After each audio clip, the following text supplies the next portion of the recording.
mate. How are you? Thanks. No worries.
care. Yeah, you too. Have a good day. Thank you, mate.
To my own happiness as well, and it was just really sad because, you know, our circumstances brought us, you know, to this life that we had together by choice. I have to, like, we did choose to have the kids, but, you know, is that what you do? Like, you make that sacrifice for your kids, and I know lots of people do it, but then what? What are you left with? Like,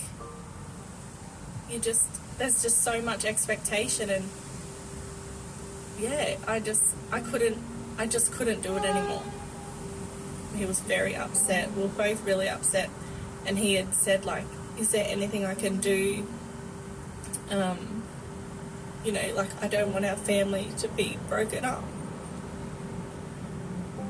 And I just said, like, there's nothing you can do. Like, I don't love you anymore. And it's so hard telling someone that, like, just because you don't love someone doesn't mean you don't care for them. Or, you know, I don't want to hurt his feelings, and I knew how upset he was.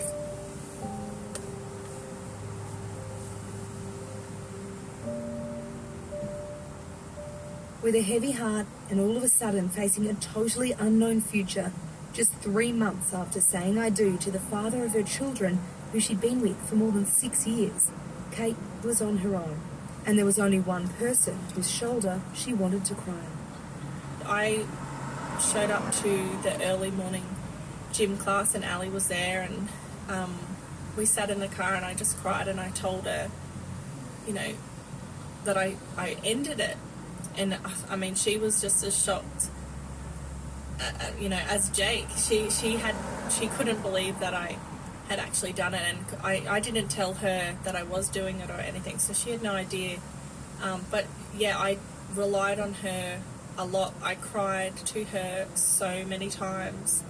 I cried, you know, about having to tell the kids, and I cried about what people would think, because we hadn't been married for long. It was just so overwhelming. It was suffocating at times. There was just so much going on.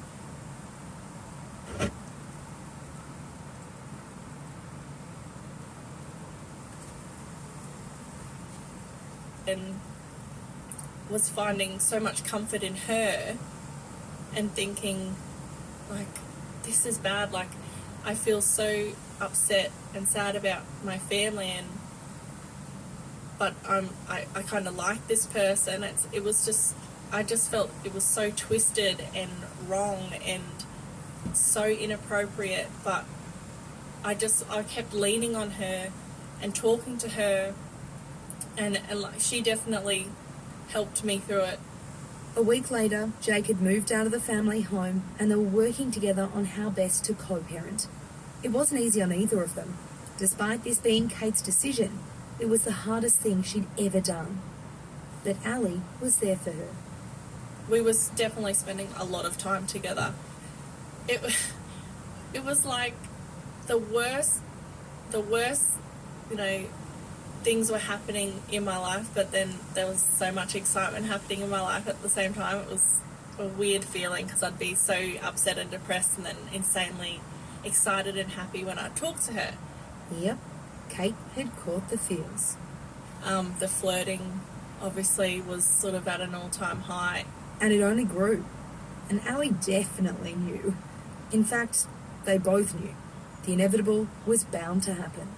Just after we had done a session and we were just talking, and like when you're really just vibing with someone and it's sort of you're getting nervous and you're giggly. I don't think she was ever going to pull the first move, but she was sort of reaching out her hand and sort of brushing my arm or whatever, making it really hard to resist, basically. So I kissed her, and yes, it was a very good kiss. It was a little kiss, but it was a very good kiss. But I really I knew, when you kiss someone,